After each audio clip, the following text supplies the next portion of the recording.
Please rise. Please be in the attitude of prayer. Dear Heavenly Father, please bless our proceedings today. We're thankful for this great day you have made, and we're thankful for this wonderful turnout here in Wichita. We're thankful that technology worked great in Hutchinson. Please help us today here in Wichita. Please help it to work well. And dear God, we're thankful that we've made it safely here, and please be with us as we finish the rest of our tour. Please guide us and help us have a safe trip to Chanute later tonight. In your great name we pray. Amen.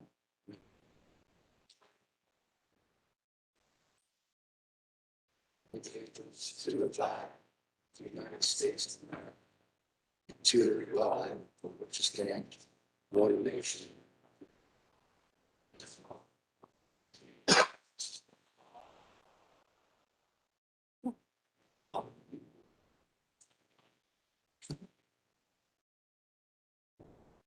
All right.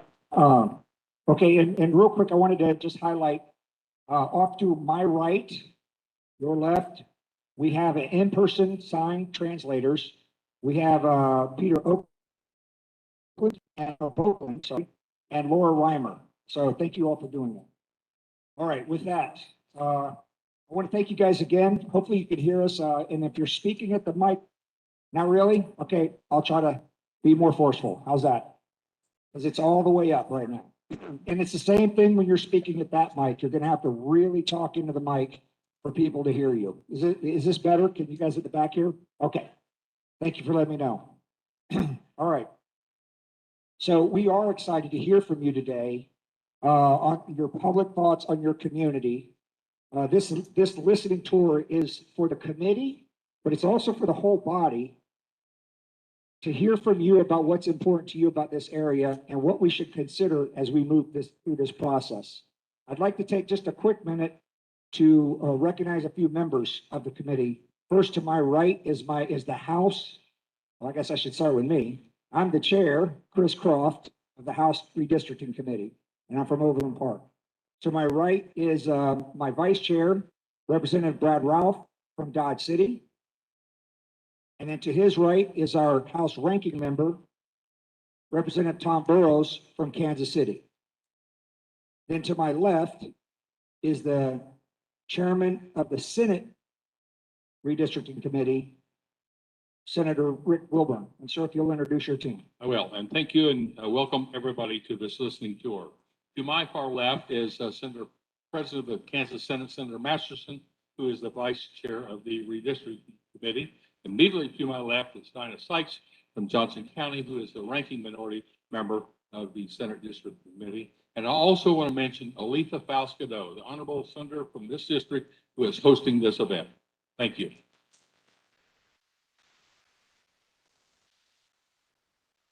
We did have two more members that I wanted to recognize. We had the Speaker of the House, Representative Ron Reichman, and then the House Minority Leader, who also led us in prayer, but I just wanted to recognize him as a Minority Leader, Representative Tom Sawyer.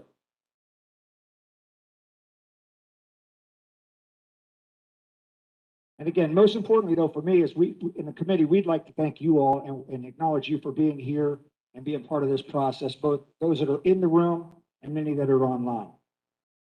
Before we continue, though, I'd like to turn it over to Representative Tom Burrows to make an opening comment.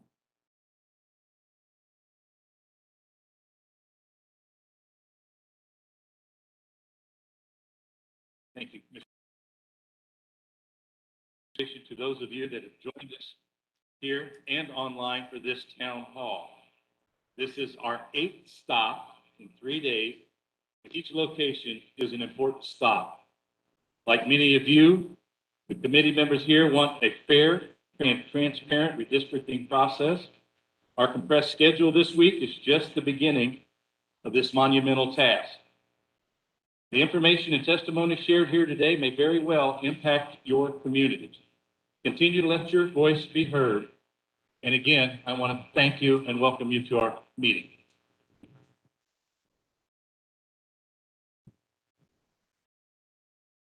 Okay, this listening tour, as mentioned, is for us to hear about from the public about your community, and it's just one step. Again, one step in the process. of the state redistricting process. And our end goal in this thing is to be exceptionally transparent and have public access. So, I mean, that's our end goal. We're going to work hard to get to that aspect. What you have to say is very, very important to us. State officials elected not speak at this event, but that we want to really hear from you all right now. They're going to have plenty of opportunities. We're looking forward to becoming more familiar with your communities and hearing what you have to say on things to consider as we are drawing boundary lines and how to improve the online sign sheet, and we had a sign up sheet in the back of the room. If you didn't get a chance, I'd say go back there real quick and finish signing up if you want to speak. If there's a speaker that is more comfortable speaking in another language, and it would ensure the speaker's thoughts are more accurately portrayed, we encourage the speaker to use that language.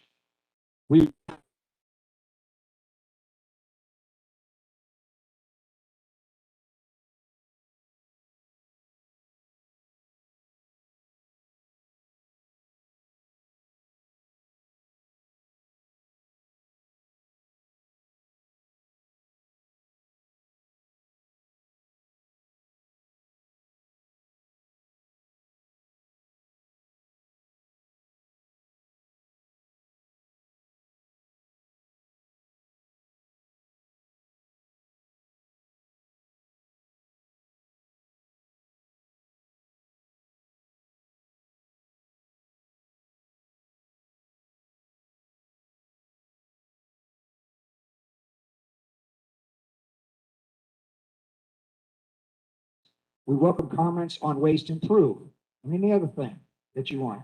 This listening tour is just one step and has been mentioned before in a very long and continual process. And to address the overall process and where we are in that timeline, I want to turn the microphone over to Jordan from the Kansas Legislative Research Department. Jordan, the floor is yours.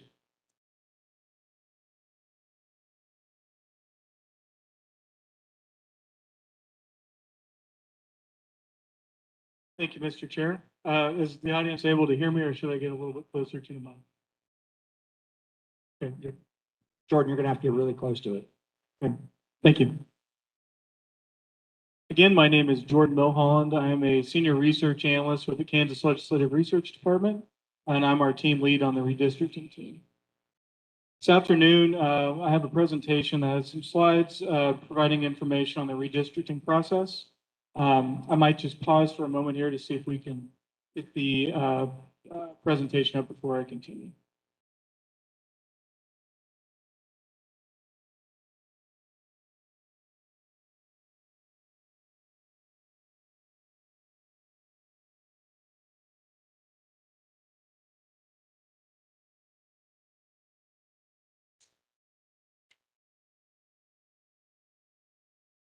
Okay, looks like we've got the presentation up. So I'll begin with some information about the census preparations. So some part of the census is constantly happening. Redistricting is part of this cycle. Federal law requires states have the opportunity to participate in census preparations, and states are required to participate to get census data for certain areas of the state. Participating in this program provides states the opportunity to specify small geographic areas and to receive population totals for the purpose of redistricting. Specifically, states must participate to receive population data for precincts within the state.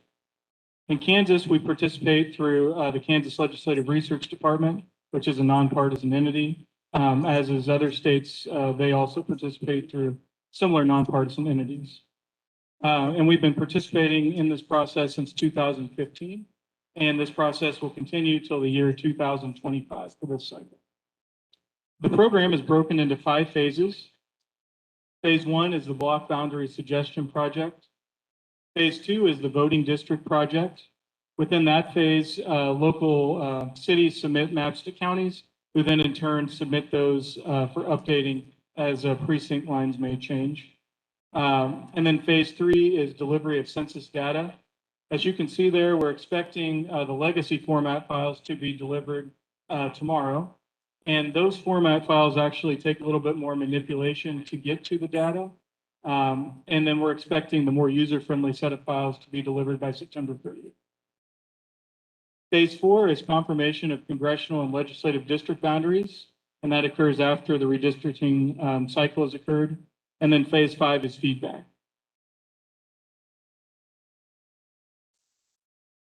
I have a next slide on 2020 apportionment. So on Census Day 2020, of course, that's a point in time count. It's a snapshot of Kansas, if you will.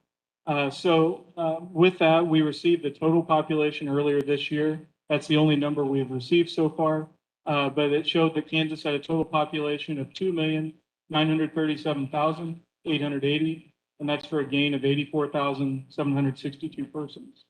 And Kansas did not gain or lose a congressional seat for this cycle.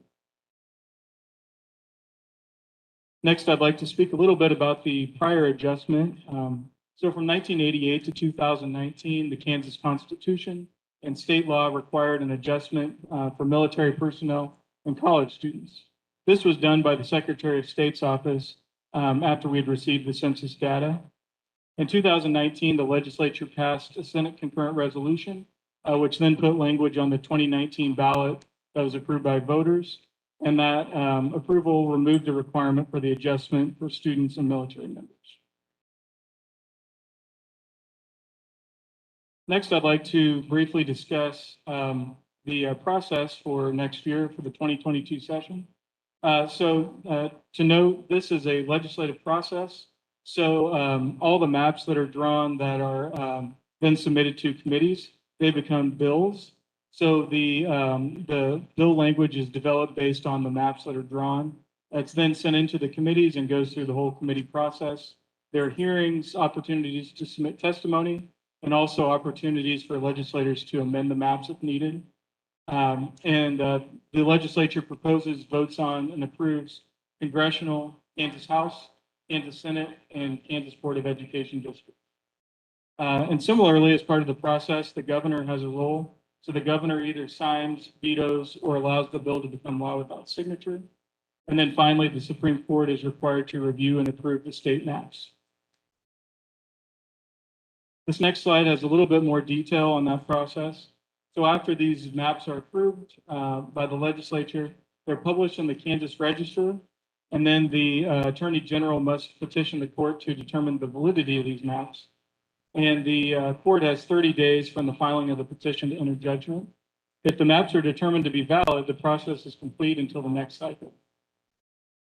If the maps are determined to be invalid, they must be redrawn by the legislature, and then statute triggers several specific requirements. There's some certain deadlines in there, but just know that the summary of that process is that these maps are redrawn and resubmitted to the court until the court determines the maps is or are valid. I'd also like to highlight some KLRD resources we have available for you all.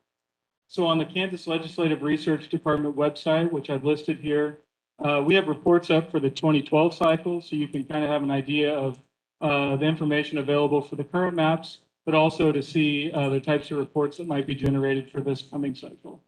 I know the text is very small, but just know that there are quite a number of reports that are generated. And if you visit our website, you're able to explore through those reports if you like.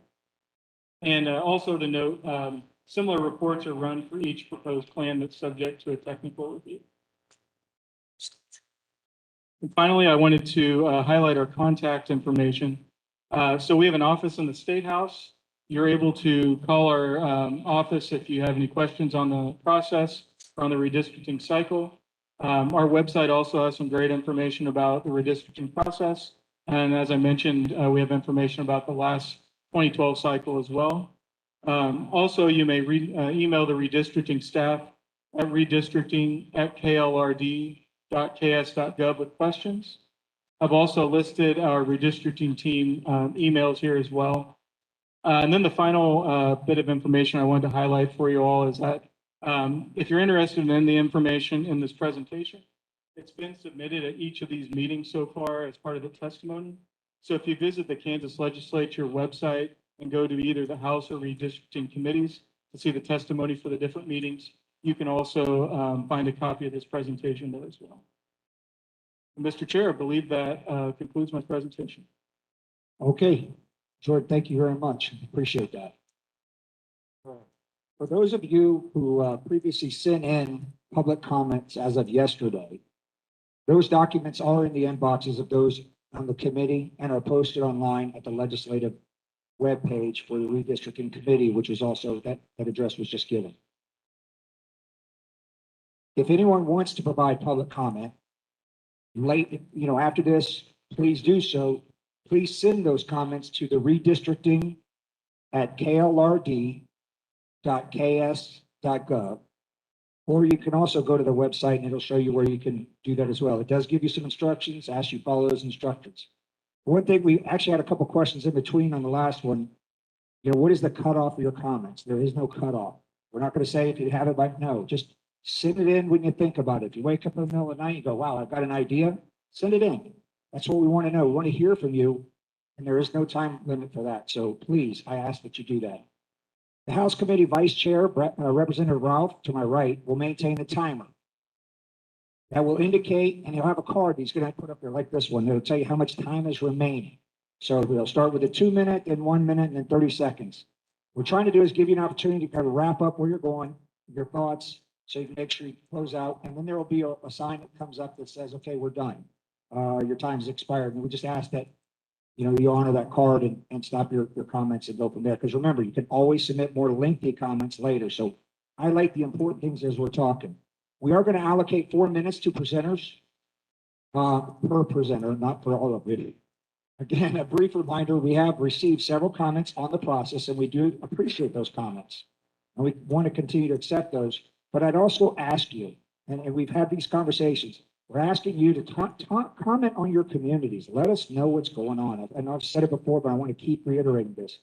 Is what things have changed over the last 10 years that we really need to know about? What are some of the special considerations? Anything you feel is important for us to be aware of as we go through this process, that you want us to think about in the boundaries, but there's other things that are going on. If there's things as it relates to this that you want us to talk or know about, please do. It is really important for us to hear from you, and it can even include some of the local issues we just heard at the last one. So with that, we're ready to get started. And so our first speaker, and I apologize if I get the last name wrong, Gretchen, is it Gretchen Eck? Ike? Okay, we were guessing, I apologize, thank you. Private citizen. And ma'am, yeah, just push the button so the red light comes on.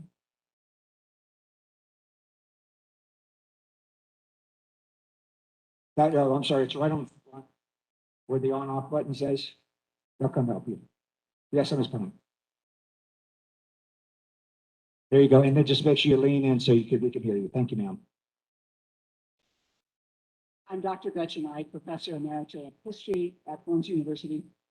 I asked to speak to your committee. Ma'am, I apologize. We're not going to start you yet, but we can't hear you. So you're really going to have to get close to the mic. I'm sorry. Try again? Okay. I'm Dr. Gretchen Ike, Professor of History Emerita from Friends University. And I asked to speak with you today because I fear that your committee may gerrymander the districts to disadvantage Latinx, Black, white, urban, LGBTQ, and young voters. Gerrymandering has been prohibited by the Supreme Court since 1961. I'll mention some other cases in a minute. Federal law requires districts to have nearly equal populations, 5% more plus or minus. And it also prohibits new boundaries from discriminating against voters on the basis of race or ethnicity. Where the boundaries of these districts run can greatly affect the power of your vote, of your voters, especially if they are Latinx, Black, white, Indigenous, Asian, young, LGBTQ, young because they live in urban areas predominantly. The urban areas where most of these voters live in Kansas are where the population has increased since 2010. We gained, as we've just seen from the PowerPoint, 84,762 people. Rural, mostly white districts in Kansas tend to lose population. If you draw the boundary lines to divide communities of interest, areas where specific ethnic, religious age groups live, You are gerrymandering. If Republican legislators advantage their party for the next decade of elections by gerrymandering, by splitting up areas where the population forms a community of similar racial, ethnic interests, and reassign some people in those areas to districts predominantly white and Republican, that would reduce the power of those voters and violate their constitutional right to vote. The US Constitution may not say anything about redistricting, but it is not silent on reducing the right to vote for people according to their race, color, or ethnicity. Section 1 of the 15th Amendment to the Constitution prohibits the federal government and each state from denying a citizen the right to vote based on that citizen's, quote, race, color, or previous condition of servitude. Most of our states, 42 out of 50, require state legislative districts accommodate political boundaries, keep people of a city, a county, or a town in the same district.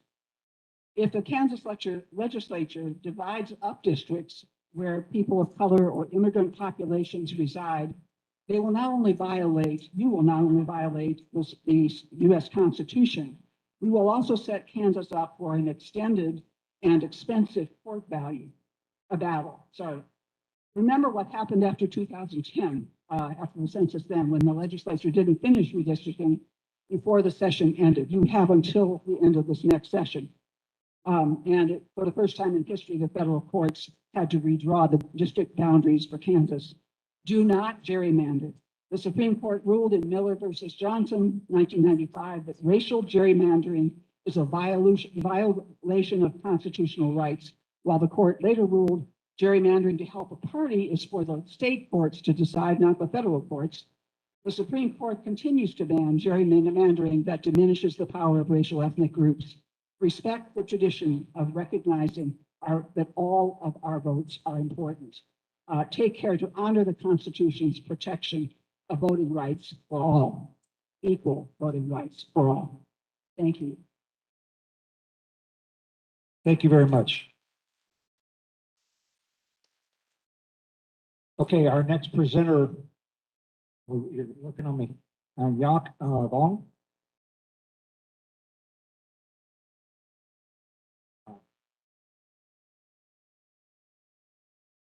If you will, please correct my pronunciation. My apologies. Thank you. Thank you. My name is Nyap Vung. That is Nyap Vung. You can also call me Nok if you're not able to pronounce Nyap. Can y'all hear me? Oh, you gotta lean in. How about now? There you go. You sure? All right. My name is Nyap Vung. I'm with Safe Streets Wichita. Safe Streets Wichita is a substance misuse prevention coalition.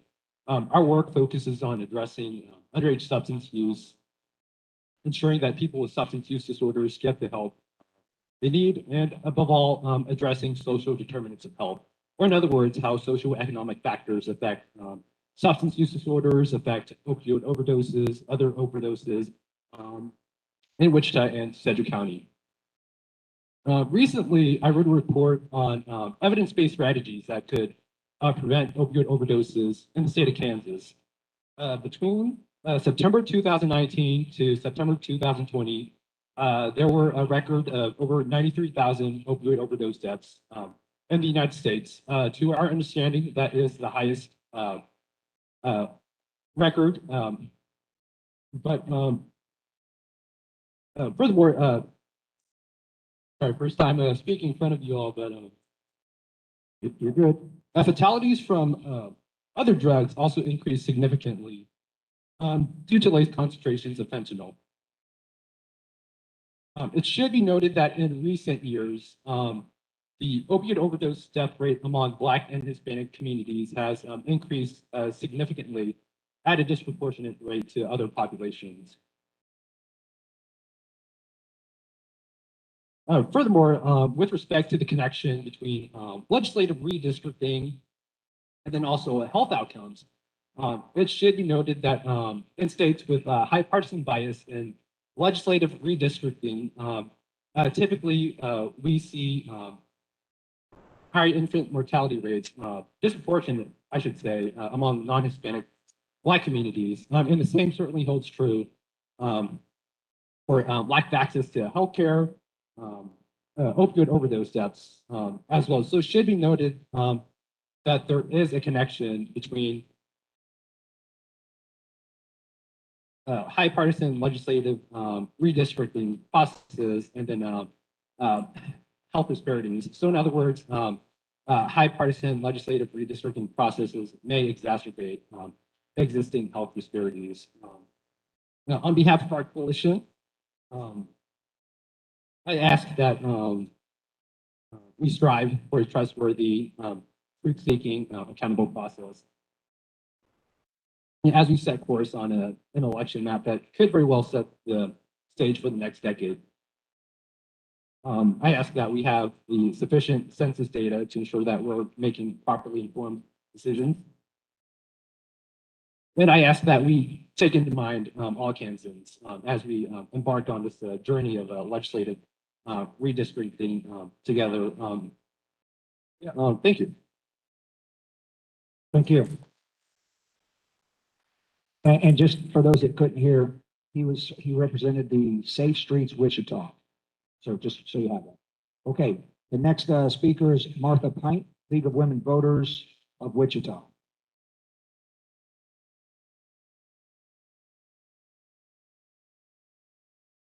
Welcome. Thank you. I'm used to speaking to rowdy groups of very loud women, so I won't have to worry about being heard. Mr. Chair and members of the committee, my name is Martha Pint. I'm here today as the co-president of the League of Women Voters of Wichita Metro, as well as co-president of the League of Women Voters of Kansas. Bearing in mind, you're urging to speak to communities of interest as we talk today. I just would like to lead with, this is only our initial offering of testimony from the League of Women Voters. You will hear from us again. We want to thank you for providing our community the opportunity to present information to you on this matter of great importance to all Kansans. The League of Women Voters is a nonpartisan organization that supports citizen involvement in public policy at all levels of government. The League has been actively involved in advocating for the creation of fair districts in Kansas for many, many decades. In the absence of detailed census data, we cannot make suggestions about the composition of fair districts at this time. However, we would like to point out two aspects of past redistricting practices that are troublesome from our nonpartisan perspective and which should not be continued in the current effort in the interest of achieving the fairest possible outcome. First, we urge the committee to reject the proposed redistricting guideline that reads, contests between incumbent members of the legislature or state board of education will be avoided whenever possible. This guideline appears to be aimed at incumbent protection, which may lead to unfairness in future elections. Similarly, the committee should see to it that incumbent legislators' home addresses are not included in the redistricting database. While those addresses are available publicly, including them in the database makes incumbent protection too convenient during the map making process. Second, the practice of including election results and or voter registration information in the redistricting database should likewise be ended. The only reason for such data to be available to map makers is to allow them to pick and choose safe areas for inclusion in new districts. The League has long held that practices such as these stand in the way of creating fair districts. Finally, I want to comment on the arrangements for this listening tour. Hearings on a significant matter like redistricting are important both for legislators who must make decisions and for the public whose voices may be either stifled or amplified by those decisions. The League appreciates the committee's willingness to devote days to listening across the state, as has been done in the past. However, the current schedule and the short notice provided prior to the start of this tour has made it difficult for many ordinary Kansans to prepare and present pertinent information that will help you in your deliberations. Likewise, No one, including yourselves, has had an opportunity to see the detailed 2020 census results and assess how our districts must change to maintain equality of population. We understand that the census figures will be available this week. We encourage the committees to prepare maps and reports of the current districts using the 2020 census results and to make those maps and reports available to the public. That way, all of us will be able to begin the process of analyzing where changes in district lines must be made. Communities across the state and legislators equipped with that information will be able to assess the impact of population shift. We urge you to consider the obstacles created by rushing through these initial hearings. However, we are glad to learn that the committee will continue to accept written testimony after these hearings are complete. We ask that you follow up with additional well-publicized and widely accessible opportunities for candidates. Your time. Oh, I'm sorry. Yeah, no worries, no worries. And I will close on that note. Thank you so All much right, for your well, time and attention this afternoon.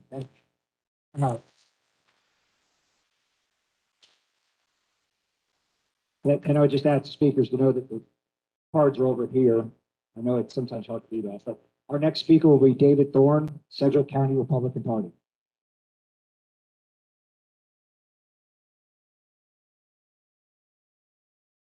Welcome. Good afternoon. Thank you for making Wichita. Can you hear me? I feel like I'm swallowing the mic right now. Is that how everyone always feel? Did you feel that way? What a great crowd today. You can make Wichita your 8th stop. But don't stop. We want you to stay. We love the city. It continues to grow and change as you've seen in some of the numbers. We want you to encourage you to get to know our city better. This issue is a very important issue, and it can cause a lot of opinions and thoughts. My comments are short and simple. I ask that you do what you can to make this a unifying process. That you do what you can to listen to the people, and that you do what you can to make sure that this process is run by the voice of the people, which came through in the elections, which came through in those who were elected to conduct this process. Thank you. Okay, the next speaker will be Brian Amos.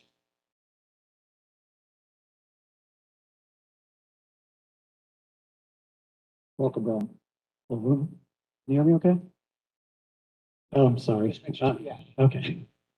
I just wanted to speak a little bit about the actual process of redistricting, again, with an eye towards transparency, as you mentioned in the introduction. At the very least, as I'm sure you're all aware, looking at how this is operated in other states, pretty much as soon as you pass these maps, they're probably going to be challenged in court by somebody, maybe groups that are here. And along with that will probably come production of records in the actual map drawing process. Either draft plans leading up to the final map, or communication among legislators, communications with outside groups, with state party outside groups. And in other states, we've seen legislators say they've deleted that material or accidentally lost it. So I would urge you to have a good system in place to archive and maintain those sorts of records. And I would also urge you, in case you are asked to produce those records, to not fight that. We've also seen in other states claim of legislative privilege that should be kept secret. I would prefer that the state not spend money fighting us on getting that data out. But to speak more broadly, to take a step back, I would also prefer that we wouldn't need a court record or even a core request to get that sort of data. I think one simple requirement you could put on the process is whenever a map is being drawn, whenever a draft plan is being worked on, that be live streamed online. I mean, over the past year, we've become experts on how to use Zoom or live streaming this on YouTube. It shouldn't be too much of a technical hurdle. Whenever that map software is opened, be it a legislator, legislative staff, an outside group that you might have hired to actually draw the plans, that there be a webcam, a screen share, and if they're referencing any documents, copies of those documents to be put online. Being able to see from start to finish how that map actually evolved the decision points that you had, the edits that were made, I think would give people a lot more confidence that the map was done without nefarious purpose. And if there are gaps in that record, that would be a sign that something is going on. So again, I would urge for greater transparency, and it would be great if that were put in writing in the guidelines along with requirements on districts. So thank you. Thank you.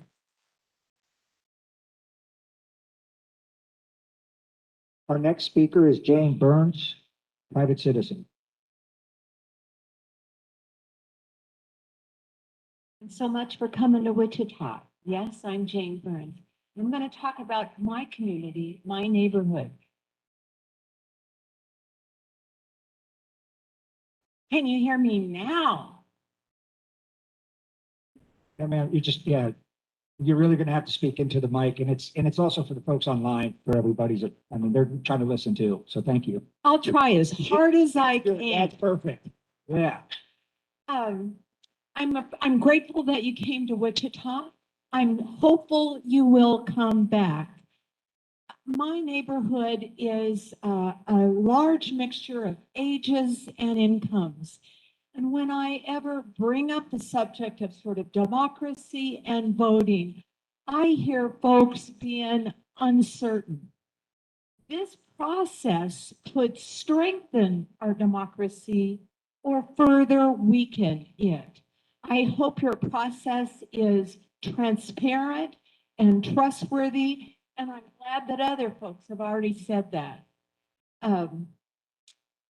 I, as a citizen, revere the process of voting and respect every single one of you for the service you do for our citizens. And if you have any questions, let me know. No applause necessary. Thank you very much. Thank you. Okay, our next speaker will be Thomas Witt, Quality, Kansas.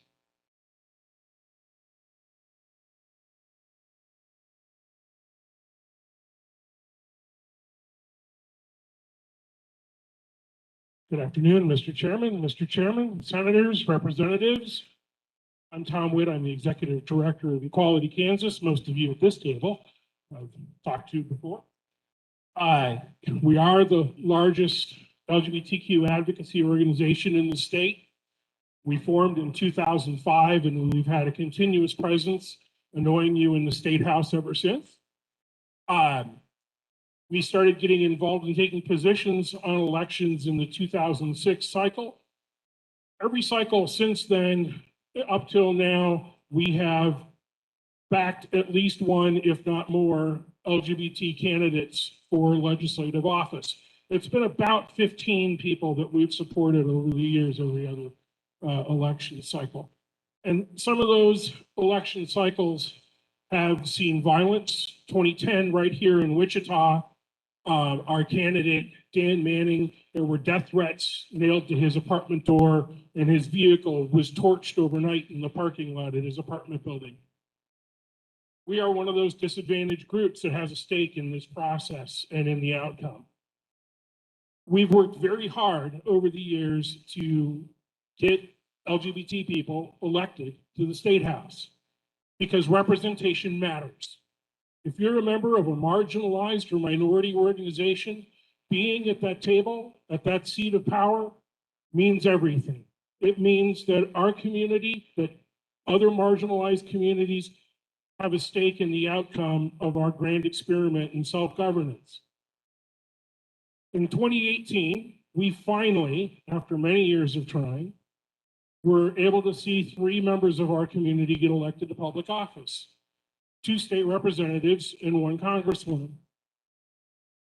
They all beat, well, 2 of them beat sitting incumbents. 1 of them picked up a seat that had previously been held by one of the most virulently anti-LGBT people who has ever served in the State House. And it was the first time a Democrat had served in that district, as far back as I can tell. But those seats were earned. They made their case to the voters in their districts, and the voters chose them. They did not choose their voters. And that's part of where this process can go. You can choose the voters that are going to vote in the next round of elections for the next 10 years. The three that were elected in 2018, all were successfully reelected in formerly Republican districts last year. Also last year, Kansas made history by electing one of only 8 openly transgender people to the Kansas legislature. There are almost 7,400 legislators in the United States. There are 8 transgender legislators, and one of them serves a district right here in Wichita. And yeah, it was an open seat previously held by a Democrat, but given all the national controversy around the role of trans people in our society, it was a convincing and remarkable win. What I'm asking you today is, when this process gets underway more fully in January, is that you respect our need to have our seat at the table, and that you respect the work that the LGBT community in Kansas has put into having representation right along with everybody else, and that you treat their districts fairly, and that you treat the incumbent LGBTQ representatives fairly. Thank you very much for your time and attention, and we'll see you all in Topeka in a few months. Thank you. Thank you, Thomas. Our next speaker will be Lisa Stoller, private citizen. Welcome. Good afternoon. I'm going to use my playground voice. I was a teacher for a lot of years, so I think y'all can hear me. My name is Lisa Stoller, and first, thank you all for being here. I am concerned that for a city of Wichita's size, that this is a one-time event for people to come to, and we have pretty much precluded all shift workers, as first shift is still on duty, second shift is getting ready to go on duty, and third shift people are still asleep. And your 8 to 5 folks, this isn't even at lunchtime where they could stop by. So I urge you to schedule more opportunities when more working folks can attend. As for my community of interest, I live in the Goddard School District, but in West Wichita. I currently serve on the board of the Goddard Public Library, as well as being the current president of the Goddard Women's Club. The Women's Club founded the library 50 years ago and have been active supporters ever since. Lost my place already. Okay, so the Goddard Library serves all families in the Goddard School District. But West Wichita residents' library tax dollars all go to the Wichita libraries.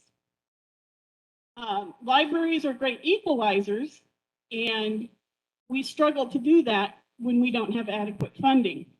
We provide internet connection, resume writing, and job application assistance.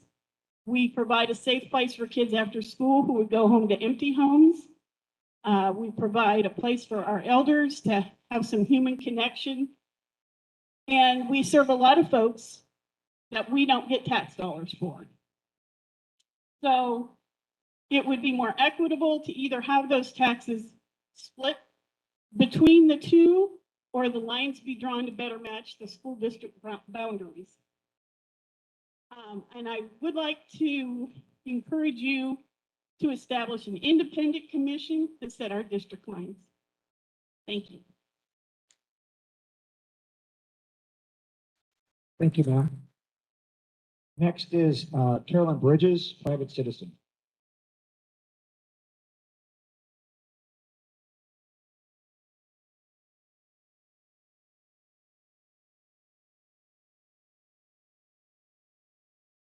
Thank you. Thank you. First of all, I applaud you all for making these series of town halls, allowing us to have input. I know you had a grueling experience the last few days. Ma'am, I apologize. They're having a hard time hearing you. No, hello? No, just talk right into it, get close. Yeah, it's just about closer. Yeah. Actually, like the person before me, I was in school cafeterias for 25 years. I don't really need a microphone, but that's all right. Anyway, thank you all for doing this. One of the things that I want you to do in redistricting is to keep Wichita as a single unit. While we have many diverse neighborhoods, we are all one city, and that's important. And I will tell you, as a former representative, I represented four very diverse communities. Economically and socially, they were very diverse, but each of the four were a comprehensive, cohesive unit. And it was easy for me to really hear their concerns and needs because of that. So I want you to not only keep Wichita as a single unit, but really look at neighborhoods as well. And lastly, I hope the legislature can come together and actually come up with a plan for redistricting. So it's not like 10 years ago where it ended up in the courts. Unfortunately, Kansas has done a number of things that have embarrassed us nationally, and that was one of them. So I hope we don't go through that again. I hope you all can come together and actually come up with a redistricting plan that really serves the members of the community. Thank you.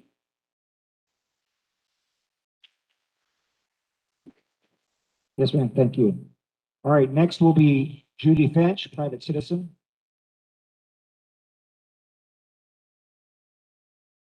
Judy Finch.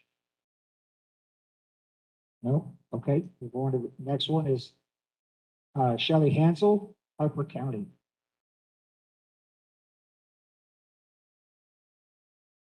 Welcome. Thank you very much. Deep breath.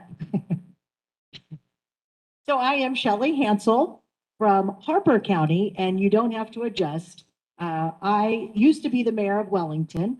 I also was able to serve as the chairperson for REAP, which is the Regional Economic Area Partnership. But thanks to divine intervention and a great opportunity, I am now sharper in Harper County and loving it. So I really wanted to come and say thank you first and foremost for allowing all of us to come and express our feelings and thoughts. And especially on a hot afternoon where I should be helping get the county fair going, I get to come here and be in air conditioning. So you've given me a real escape. By the way, shameless plug, Harper County Fair going on this weekend. Wristband night tomorrow night, demo derby on Friday. Okay, moving on. But so with that being said, I do want to kind of offer some insight to District 4. As I said, through my affiliation with REAP and my position as the mayor of Wellington, and now having that perspective of Harper, which is just a little bit further away from Wichita, I have to tell you that District 4, we are a great mixture of urban and rural. And I would really hate to see anything get divided there, and especially pitting urban versus rural. I think we are such a great mixture. And as a matter of fact, you all are offering different opportunities across the state. And it was so much easier for me to come to Wichita to visit with you as it was opposed to going to Hutchinson or some other place. This South Central Kansas area really works well together. I come to Wichita at least 3 to 4 times a week, sometimes more when my son is playing baseball. So Wichita really is our hub. And as a matter of fact, Harper is a very proud member of the Greater Wichita Partnership. And I take pride in that because a lot of times when we travel and people say, where are you from? And you say, South Central Kansas. I'm from near Wichita. And I do brag that I'm from Harper County, but we all realize that Wichita is our hub. And so I would hate to see Harper or some of the other more ag or rural communities get pushed off to the western half of the state because you didn't think we play well with urban folks, but we do, we actually. So we have a lot of people that actually work in Wichita but choose to live in Harper and vice versa. And we actually have one company in Harper County that has locations in Wichita, Reno, and Harper County. So we have a lot of companies that also provide ag or provide aviation parts to different companies here in Wichita. So I just really am speaking on behalf of rural and Harper County, saying that we love having our big brother, big sister Wichita, and we really think that urban and rural shouldn't be separated, but should be united, so that we can elevate each other, because we all are Kansans, and that's what's most important. So thank you. And now I guess I've got to go back to the thing.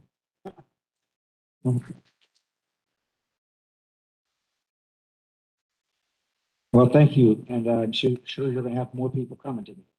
All right, that concludes all those that have signed up to testify here. We do have 8 written-only testimonies. We have Betty Phillips, private citizen, Deborah Daniels, private citizen, Robert Daniels, private citizen, Vanessa Bergman, private citizen, Sylvia Forte, private citizen, Ellen Bertels, private citizen, Andrew Weens, Wichita Regional Chamber of Commerce, and then Representative Chuck Schmidt, newly appointed, and he's here, and he's put written a testimony. All right, we seem to have just a couple minutes because of one person not being here and some other things. Is there anybody else who would like to stand up and testify here or make some comments? Please. No, please, you got to come up.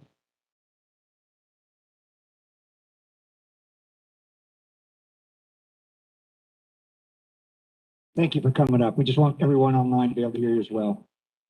I'm Deborah Daniels. You do have some written testimony from me. I am from Oxford, Kansas, which is south of Wichita, about an hour.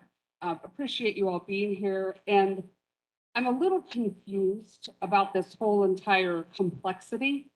I used to be an elementary school teacher, and my job was to take big things and break them down for small children. And to me, I would like to challenge every one of you to make this as simple as possible. Your job is to make sure that every Kansan has the ability to vote. And as simple as you can make that, then obviously the easier it's going to be for us to achieve. I think your goal should be 100% voter participation. Kansas should be a model republic to hold up to every other state in this union. And if you keep that as your #1 goal, to make sure that our districts are easy to understand, to make sure that people that have similar interests are all represented and able to have their voices heard, I don't think it should be as complicated as what we're making it. So my challenge to you is keep it simple and focus on the fact that every single registered voter in the state of Kansas should have the ability to participate as easily and as fairly as possible. Thank you.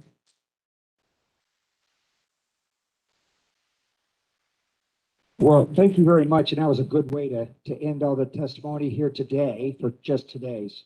We want to thank you all for the input you've given us. It was really powerful and really informative. And I mean that. Yes, ma'am. Would you like to talk as well? Okay, we could do time. We have time for one more. We'll make it. And ma'am, if you'll please state your name.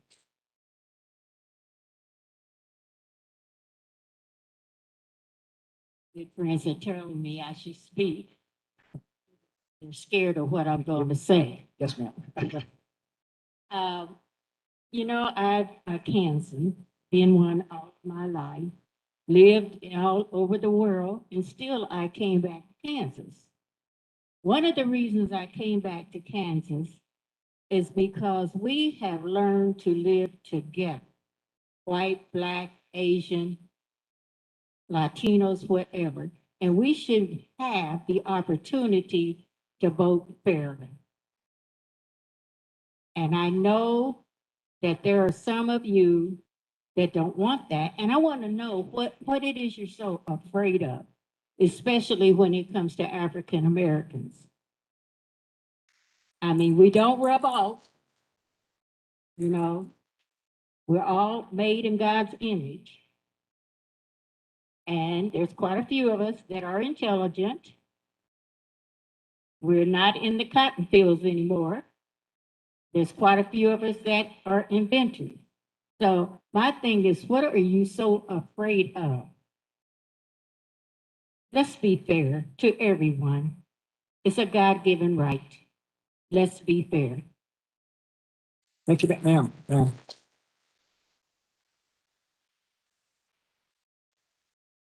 Ma'am, I was going to ask your name, but I'll get it afterwards if that's all right with you. Thank you. All right. So again, Great testimony. We really appreciate it. Again, our goal in this process is to be transparent. We want to see more information and understand. We want to have public access. This is our 8th of 14 stops.